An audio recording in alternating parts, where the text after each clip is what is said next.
Warning, the following podcast is extremely chaotic. Confusion and existential dread may occur.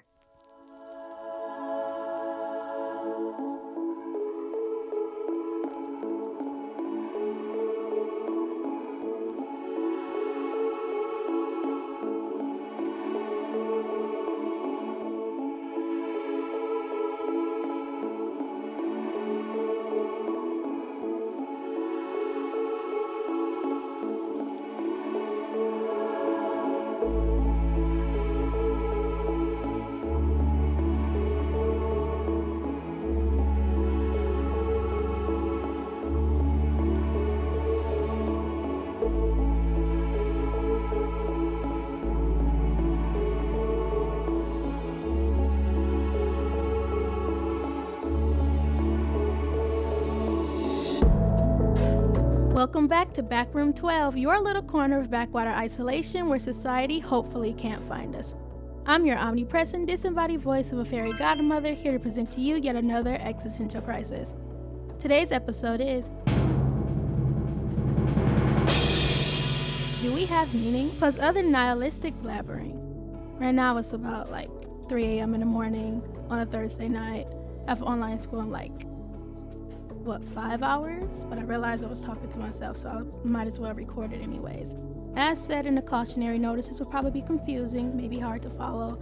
Doesn't help that I'm caffeineless, but hey, we'll take it slow. Before we start, make sure you follow Backroom 12 on Instagram and Twitter, while I'll be posting not only updates on each episode, but also behind-the-scenes clips and other random thoughts. And a quick thank you to everyone who listened and shared episode 1. I really do appreciate it. Last episode, I tried to follow more of a script. I tried to stick to the outline more, but I'm coming to realize that I kind of enjoy the spontaneousness more, and it just sounds less like a robot, because you can kind of tell when I'm reading off the script and when I'm not. So trying to do that less, I'll still try to keep it easy to follow as much as possible. Today's episode is something I've kind of struggled with since any point of awareness, essentially, and it's the idea of having a greater purpose. Our generation has a certain acute awareness about existence itself, and we as a generation, we do joke about life's meaning, death, and things of that sort. We never really go in depth about it or have real discussions about it, because I think it is important too, because you'll hear a lot of people go, oh, life is meaningless, whether that be aggressively or cynically. A lot of times it's either due to religion, because I won't say that we're becoming godless, ooh, our generation is godless, we fear nothing. But there is a certain decline in it we have a lot of representation when it comes to alternative lifestyles, if you even consider them alternative lifestyles. Because the idea of religion in of itself was once upon a time, life had a clear meaning given to us by some sort of God. It was about worshiping and living as that prescribes. When we have groups like that declining, that paves way for life is meaningless, just trying to add a meaning behind the phrase. And the other one is along the lines of science, where scientists tell us that existence in and of itself emerged from a random interplay of chemicals and gases, and meaning itself is rather bleak or relentless or narrow of sort, boiling down to life being about survival and propaganda of one's genetic material that can bring us to the point of life is meaningless, quote unquote. I won't say there's anything inherently wrong with the phrase, but it is something we have to actually think about, because it kind of guides us. When you think about meaning, it works on different levels, because starting on a societal level, a lot of times the idea of purpose, whether it be religious or non-religious, is used to push heteronormative frames of life. People who do sex work, of things of that sort, society paints it as failing, or as if you're not fulfilling a set purpose in life.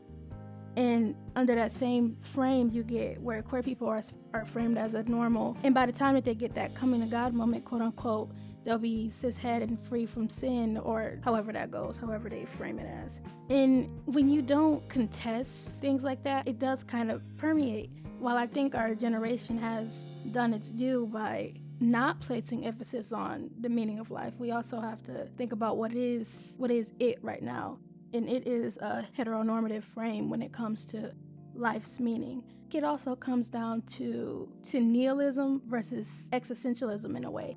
if you don't know what nihilism is, it's the belief that all values are baseless and that nothing can be known or communicated. It's associated with like extreme pessimism and radical skepticism that condemns existence in and of itself. And then Existentialism, on the other hand, is like a philosophical theory or approach that emphasizes the existence of the individual person as a free and responsible agent determining their own development through acts of will. So one hand you have like nothing matters at all, in that life itself is just survival, and then you have that the existence of each person is up to them. Like you do have inherent meaning, but it's on free will. And I guess like the midpoint would be like religion, where everything is predetermined. And for me, I've kind of been edging on a middle ground at optimistic nihilism, and that's the belief that there's no underlying meaning, but from a perspective of hope. And it's not like we're doomed to live in a meaningless universe, is that we get a chance to experience ourselves and what we share. There's also the idea of embedded theology, where what we grow up with is what permeates and it's what kind of shapes the rest of our lives. It's like if you grew up in a certain religion, that's probably how you'll view the world. That's where we get our set of morals from. That's where we get the things that make us us. Because even if you decide to go outside of what's embedded in you, there's still a part of you that learned this way and that way that influences how you see life on a grand scale. And that goes into deliberative theology. It's the idea that we learn of existence through process of learning and things of that sort. The opposite of embedded theology, where you actually think about what you're going into. And that's also been kind of demonized too, where exploration, it seemed like as anti-religion. It's also another reason why I think we resort to the phrase life is meaningless without really interrogating it. Going back on like a general human level, we're mammals in the animal kingdom. We were made to survive and reproduce, and what comes after that is it's always up in the air, but it's never really talked about as much as it should be, because we have philosophers and people of that sort who theorize about it and who we sometimes look into if we even want to, but we don't really fully examine it, because it really isn't like a does God exist discussion, but rather like a is life in and of itself designed with a purpose, regardless of whether we believe it originates from. Just going back to the whole idea of this current structure being heteronormative, it's like if you're not making 8 figures in a hetero relationship with a children in office jobs, on a societal point of view, your purpose isn't being fulfilled. Because I think the purpose on the common frame, whatever is common, that's what purpose is framed as, even in religious setting. And I think it also does frame how you aim your life too. If society dictates that we have to behave one way to get one result, then a lot of people will follow after that. And that can lead to not even just life is meaningless, but that life is pain in the most non-comical way possible, because that is another phrase we throw around. You can't really continue on in life without evaluating what your purpose is. Yeah, I'm rambling, but the essential question is, are you actively thinking about what life means and if it has a specific purpose to it? Because if it doesn't, then you'll feel fine with wandering and searching through and taking your time. But for other people, we have such an embedded theology in us that we feel like we need to speed up and go at an astronomical pace to get to a place where society dictates is suitable or what's your destined place. Like I still struggle with that. Religion itself, it doesn't really talk about what your meaning is, but it's more like do this and that for eternal life, because we can advocate for religion at any point. We see meaning in it from a societal standpoint, because success or purpose today wouldn't be the same as it was millions of years ago when religions first popped up.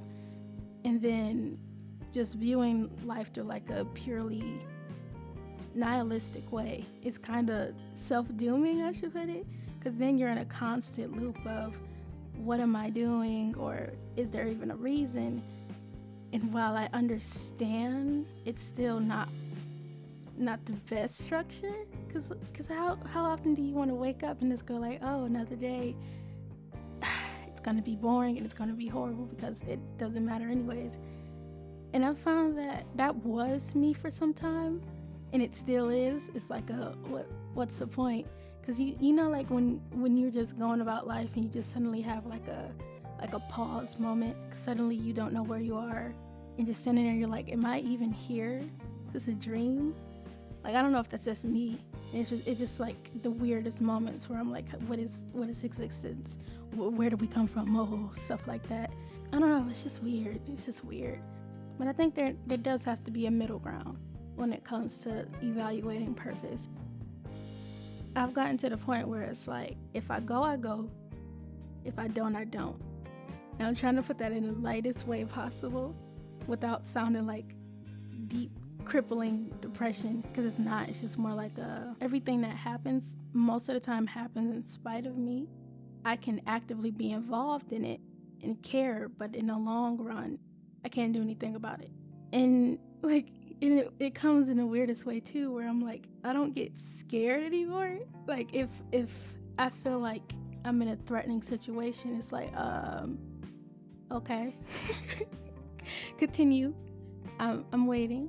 We'll see what happens. It really does it affect your psyche? Because I remember I was I've had some bad dreams, and it just be like the weird situation where I'm dying, and I'm like, cool, when am I gonna wake up? And it's like a sense of awareness, as opposed to when I viewed life through like an inherent purpose scale, and it's like, oh my goodness, I'm fearing for my life because I haven't fulfilled a specific set purpose. When you evaluate life through a purpose way, you not only miss out on certain things and have like a one-way thinking when it comes to basically everything. Like, it evokes a sense of anxiety in thinking that whatever you're doing is wrong because you're not where society says you should be, as opposed to a general go with the flow type of thing where you're like, where I am, and if I die now, then I'll die knowing that I did what I wanted to do. But it really is just trying to raise a question of, do you know who you are and what you want? And do you think that there's a certain place where you need to end up? Or are you the type of person who can just go through life and be fine with that, knowing that you don't have a specific purpose, you just have a body on the planet where you can make an influence? And you know, now that I'm thinking about it, I don't think I've lived enough to be able to have a set belief too, because I think there is like a certain journey you go through. Everybody's on a journey towards quote unquote self-discovery. I'm just turning 17. I won't be a proper adult by government standards until next year. And life so far has just been school, crippling school, I should add, but school and whatever extra drama's been thrown into the mix. And I don't think purpose is something that really came up until recently, although the idea of inherent meaning itself has come up.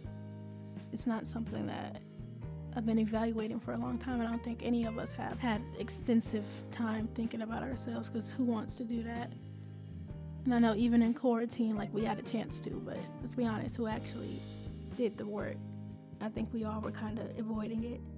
Well, avoiding looking deeper into ourselves, but also thinking about ourselves on a grand worldwide scale, on whether we live for our own personal desires or if we live for the world. In a sense, we live for improving the world in some way, even if that means sacrificing ourselves just for the sake of a greater purpose. For me in particular, probably due to embedded theology, while I do evaluate things from a nothing matters, do what you want point of view, there is still like maybe this is just a stepping stone to getting to a place where I understand purpose and that I know what my purpose is, because that's the background and the family I'm in.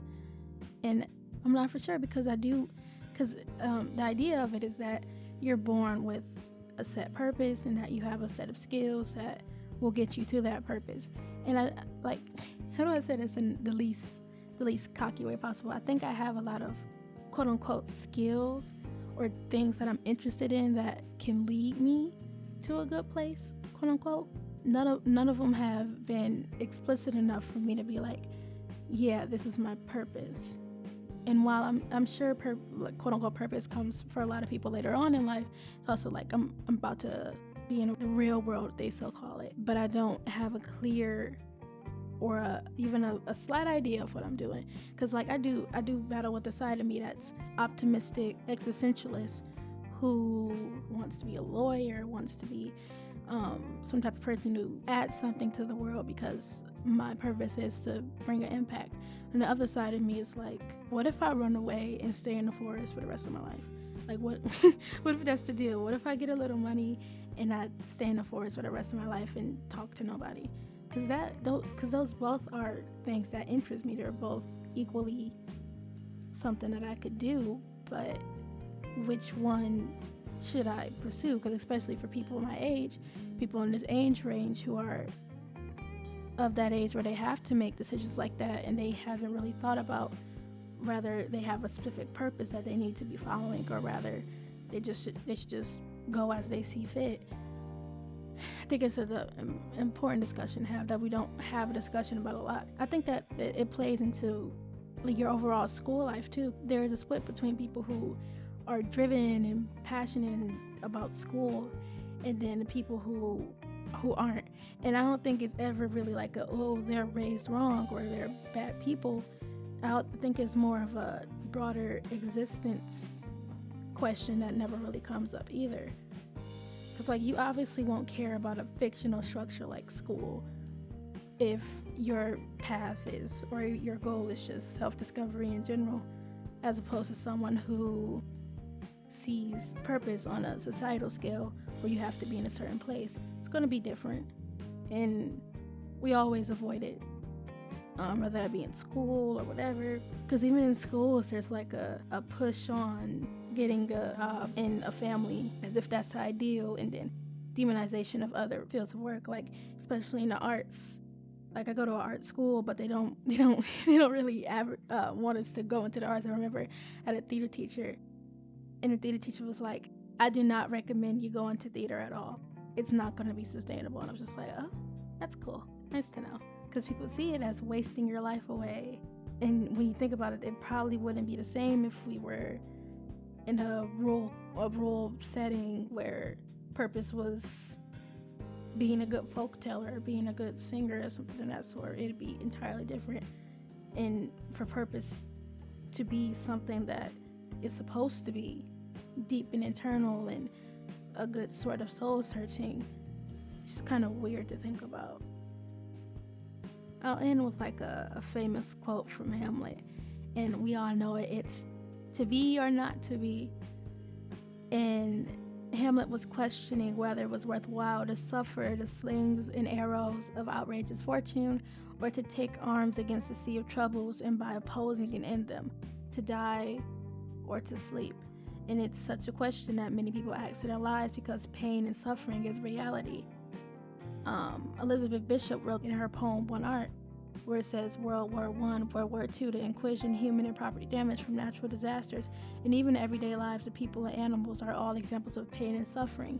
To name a few demographics of people that question the point of living on this planet, religious people ask why, secular people ask why, even the average Joe asks why. Because attempting to provide reason or meaning to living it's hard, especially when you face so many struggles that you don't see the meaning of, but they're struggles nevertheless that keep you from getting to that quote-unquote purpose that's supposed to be there on like a spiritual level.